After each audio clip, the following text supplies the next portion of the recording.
So my client didn't have the legal right to sell the property, and neither did his dad. This is the case study of a land deal that I recently closed, um, which is actually probably the longest transaction of my career to date. So I was working with a repeat client. I sold his dad's house for him several years back. Uh, and my client had inherited a small vacant lot in DC. My client just wanted it gone. He lives out on the West Coast, and he really didn't want to be bothered with this particular lot. He wasn't planning to, do anything to it, improve it, or anything. So he just wanted to get it sold. We were able to find a buyer pretty fast. And the buyer was a local pastor. And this pastor had been taking care of this lot for a long time, many years. In fact, he was cutting the grass, shoveling the snow, making sure that the property didn't have any, uh, violations or anything, never knowing really that he would have the opportunity to purchase the property down the road.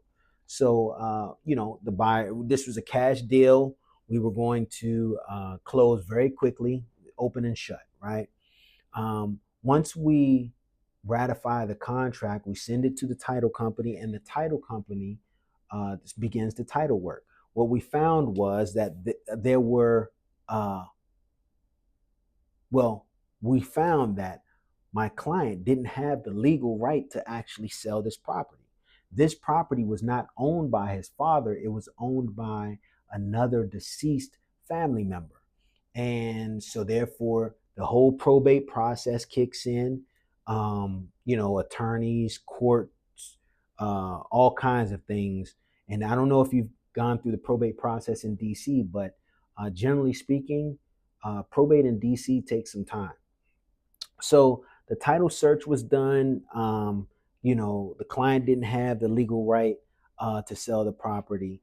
And what we found was that there were several other heirs that had a legal interest in the sale of this property. They didn't know that the property was being sold. They didn't know they had an interest in the property.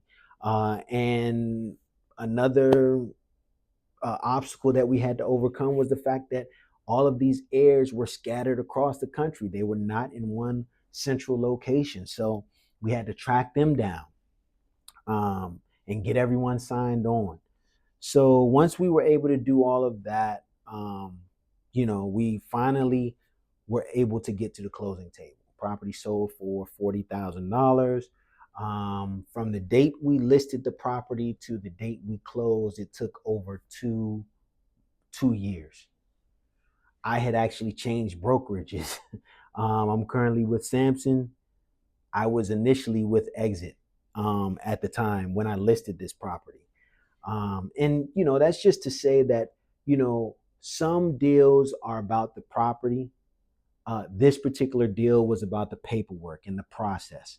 And basically, what we thought was going to be a very easy, straightforward deal, it wasn't. It was a very complex, very difficult deal to get closed. And, like I said, it was the longest deal. It is the longest deal of my real estate career to date. I wouldn't change anything though, because my client was happy with the fact that we stuck with it. We were able to see it through. We were able to help them over the obstacles, um, and help them through the whole process.